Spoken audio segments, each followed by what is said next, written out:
Bang, soal Menteri Hukum nih yang pengen RUU perampasan aset Gol di DPR, apakah sejauh ini sudah ada tentang RUU perampasan aset itu Bang di DPR?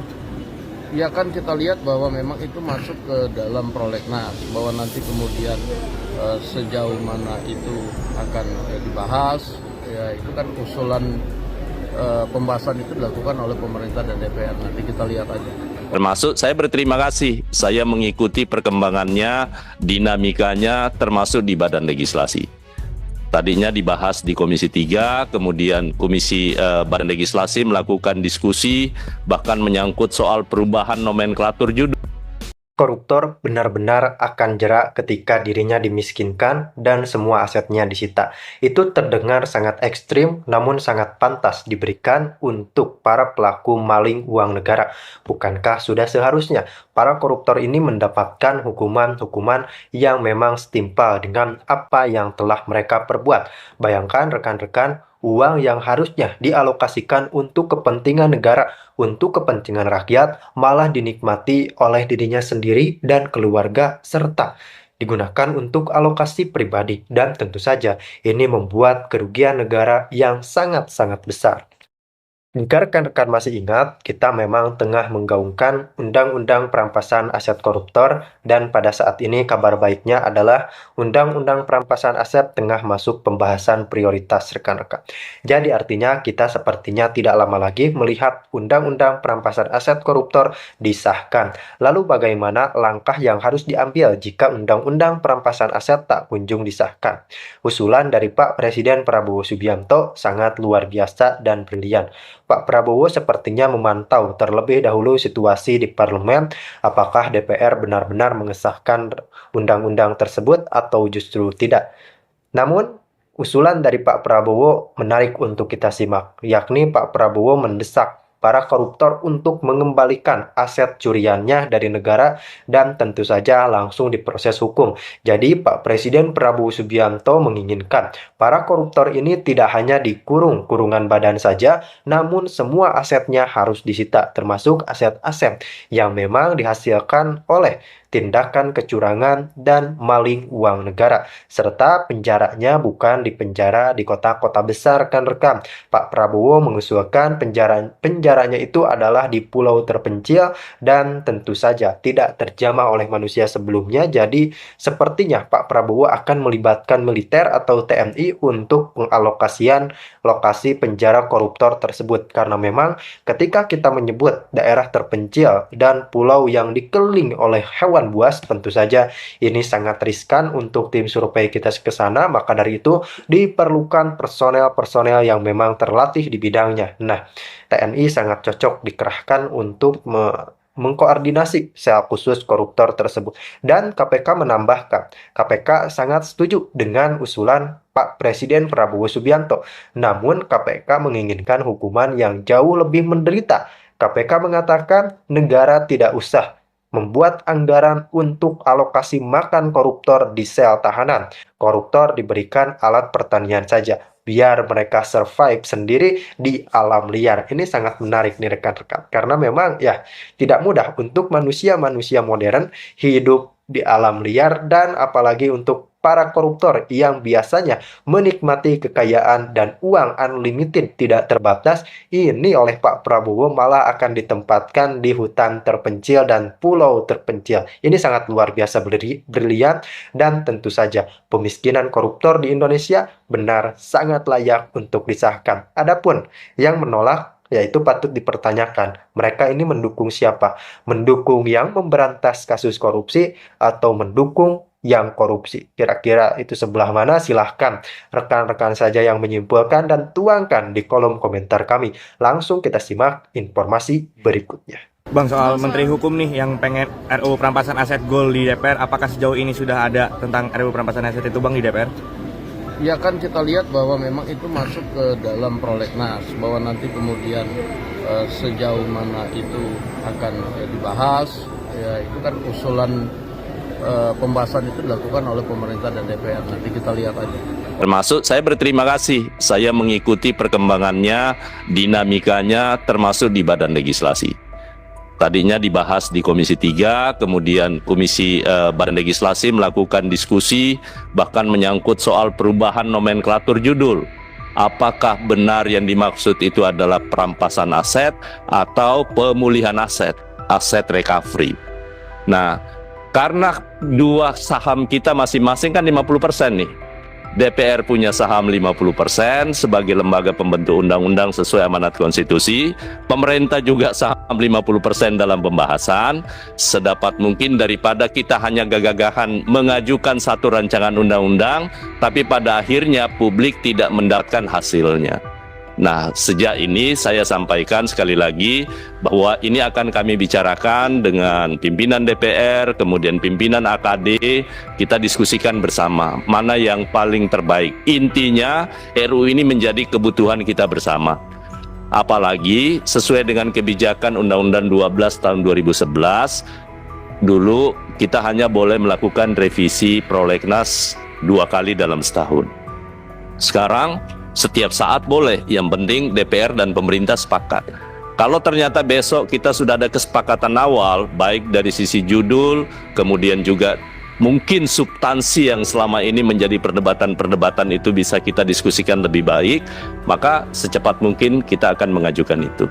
Termasuk usulan yang terkait dengan... Pertanyaan Sherly adalah, kenapa sih Pak RUU perampasan aset yang sangat ditakuti oleh koruptor itu seolah-olah itu seperti ditunda-tunda, jalan di tempat, bahkan semakin kesini sepertinya itu dijauhi atau dihindari untuk dibahas dan disahkan. Padahal itu kan adalah hal yang paling dikhawatirkan oleh para koruptor, Pak.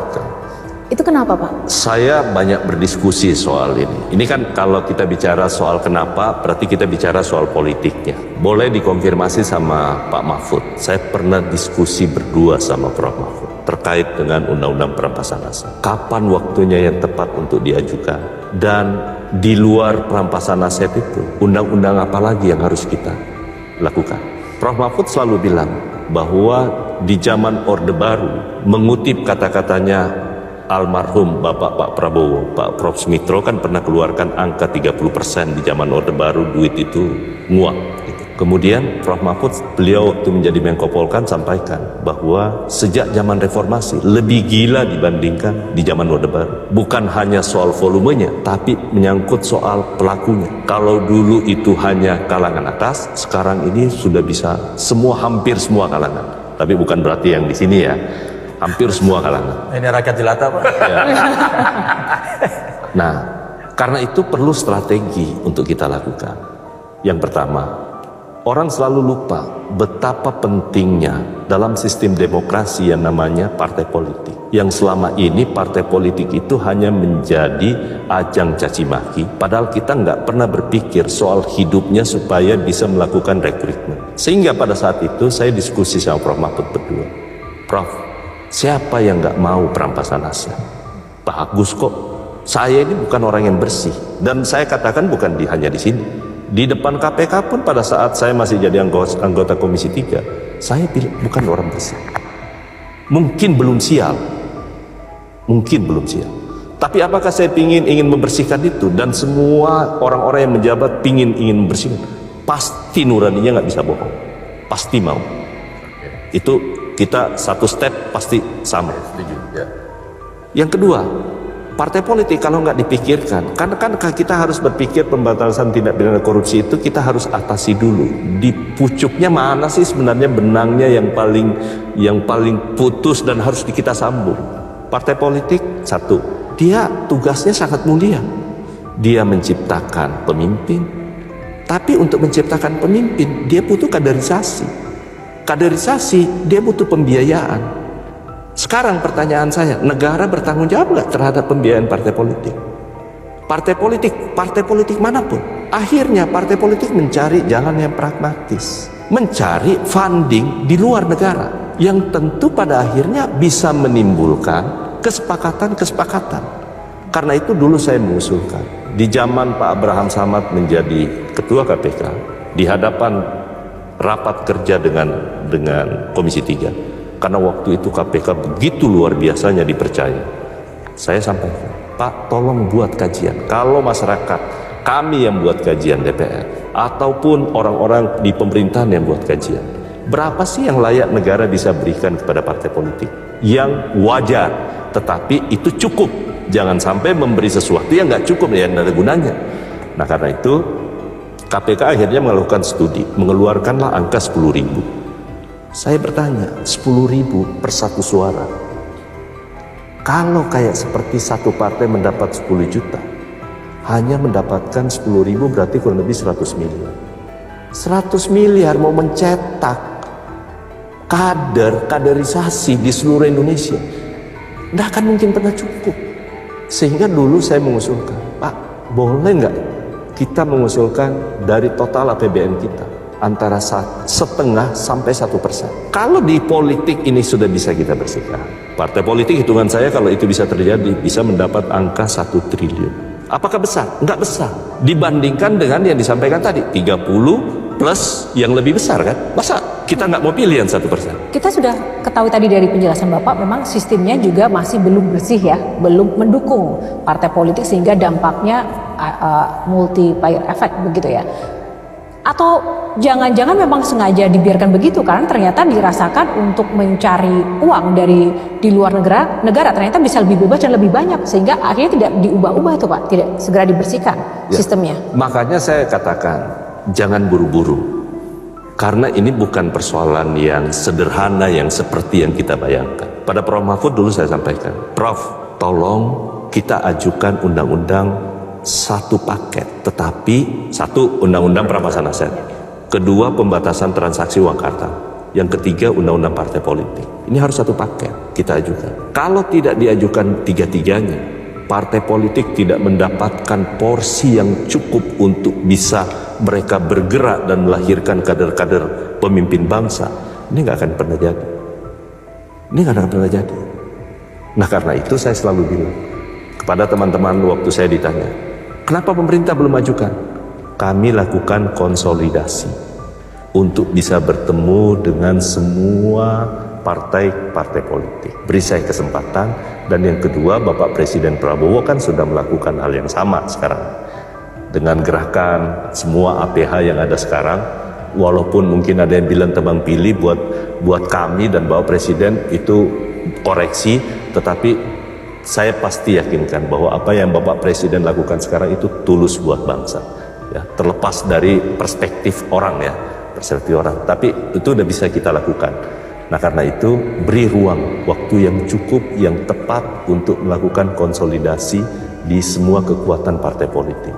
Karena nggak ada gunanya hari ini saya ajukan ke DPR akan mengalami nasib yang sama pada saat diajukan di periode yang lalu. Kan sudah tahu kata kuncinya siapa yang akan menentukan. Ya, apakah parlemen atau bukan? Konsolidasinya lama banget tapi Pak. Momentumnya itu berarti indikatornya 3 itu harus keluar sepaket gitu ya Pak ya? Yang kami Itu tunggu. pikiran saya. Pikiran saya. Dan tidak pernah berubah. Berarti yang paling berkuasa di sini adalah ketua partai politik. Bukan juga. Jadi kan Ya. yang saya maksudkan itu bukan soal partai politik atau tidak, tetapi harus ada kerelaan bagi kita semua memberi support. Itu dulu yang penting. Saya justru mendukung kepada seluruh teman-teman adik-adik mahasiswa, beri dulu, jangan dulu berpandangan negatif tentang partai politik. Saya nggak salahkan, tetapi coba bantu partai politik untuk bisa mereka merdeka, mereka bisa lebih proven dan memiliki kekuatan untuk bisa menentukan. Dan kita sudah saksikannya rekan-rekan, kita berbicara terkait undang-undang perampasan aset. Mungkin bagi teman-teman yang mengikuti kita dari awal itu, kita sudah menggaungkan ini sejak era kepemimpinan Presiden ke-7, sejak era kepemimpinan Pak Jokowi rekan. Bahkan pada saat itu saya ingat Pak Jokowi sempat mengirimkan sebuah surat kepada DPR RI yang Mbak Puan Maharani pun sudah mengkonfirmasi bahwa DPR telah menerima surat dari Presiden yang berisikan terkait mendesak Undang-Undang Perampasan Aset segera disahkan dan Undang-Undang Perampasan Aset Koruptor bersifat penting dan mendesak. Itulah kata Pak Jokowi. Namun entah apa yang terjadi ketika para wakil rakyat ini sudah diingatkan bahwa Undang-Undang Perampasan Aset penting dan mendesak. Dan tentu saja Pada saat itu targetnya memang di akhir periode jabatan Jokowi, Undang-Undang Perampasan Aset harus sudah ketok palu. Namun sangat disayangkan, di akhir masa jabatannya, bahkan sudah Jokowi purna tugas saja, Undang-Undang Perampasan Aset belum juga disahkan dan dilanjutkan oleh Pak Presiden Prabowo Subianto. Sampai saat ini kita belum menemukan ketok palu dari Undang-Undang Perampasan Aset Koruptor. Kita justru mendapatkan informasi dari Pak Prabowo yang akan merumuskan hukuman kejam bagi para koruptor. Jadi menurut feeling atau analisa saya adalah Pak Prabowo akan turun tangan untuk masalah perampasan atau pemiskinan koruptor ini. Karena memang bagaimanapun juga ketika kita berbicara negara maju, kita berbicara target Indonesia Emas 2045, selain sumber daya manusianya yang harus di-upgrade, percayalah, kalau masih ada kasus korupsi, masih ada koruptor yang berkeliaran, 2045 bukannya emas, malah Indonesia cemas, rekan-rekan. Dan hal tersebut sudah dibaca dengan jeli oleh Pak Prabowo.